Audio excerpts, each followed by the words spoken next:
কাঠুরে কাঠ কাটতে গেছে নদীর ধারে। গাছে কুড়ুল দিয়ে কোপ দেয় আর কাঠ কাটে। হঠাৎ একদিন কুড়ুলখানা হাত ফসকে গিয়ে পড়ল নদীর জলে। কাঠুরে আর কি করবে, বসে বসে সে হায় হায় করতে লাগলো। আর জলের নিচেই ছিল এক দেবতার প্রবালের প্রাসাদ। সে সেই প্রাসাদের ঝিনুকের পালঙ্কে ঘুমিয়েছিলেন। হঠাৎ কান্নায় তার ঘুমটা গেল ভেঙে। সে ভাবল, কে কাঁদে? তিনি তাড়াতাড়ি উঠে পড়লেন, ছুটে এলেন নদীর ধারে। কাঠুরেকে শুধালেন, কি গো কাঠুরে ভাই, কাঁদছো কেন? কাঠুরে উত্তর দিলে, ঠাকুর, আমার একমাত্র সম্বলেই কুড়ুল, তাও গেল।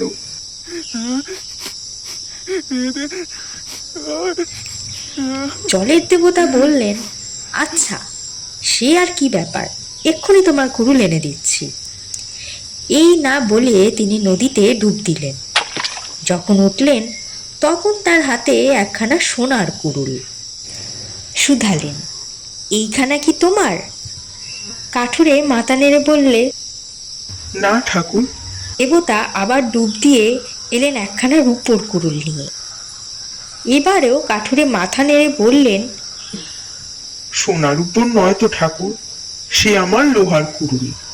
গাছ কাটি, কাঠ কাটি, সোনার উপর কুড়ুল নিয়ে আমি করবো কি ঠাকুর? দেবতা আবার ডুব দিলেন।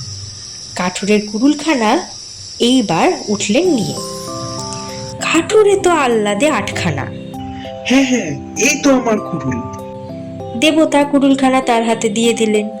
তার সঙ্গে বকশিস হিসেবে দিলেন সোনা আর রূপোর দুখানাও।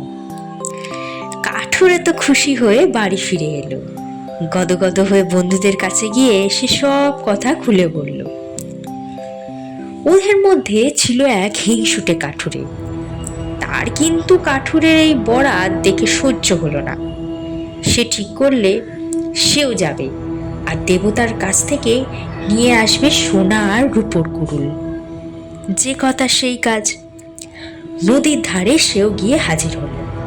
গাছে একটা কোপ দিয়ে ইচ্ছে করেই কুড়ুলখানা ছুঁড়ে ফেলে দিল আর ভেউ ভেউ করে কাঁদতে বসল। এদিনও জলের দেবতা কান্না শুনে ছুটে এলেন। কাঠুরের কান্নায় গলে গিয়ে তিনি ডুব দিলেন আর তুলে আনলেন একখানা সোনার কুড়ুল।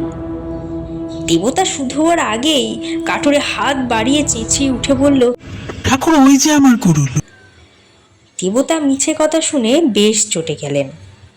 তারপর সোনার কুড়ুল নিয়ে ডুব দিলেন নদীতে।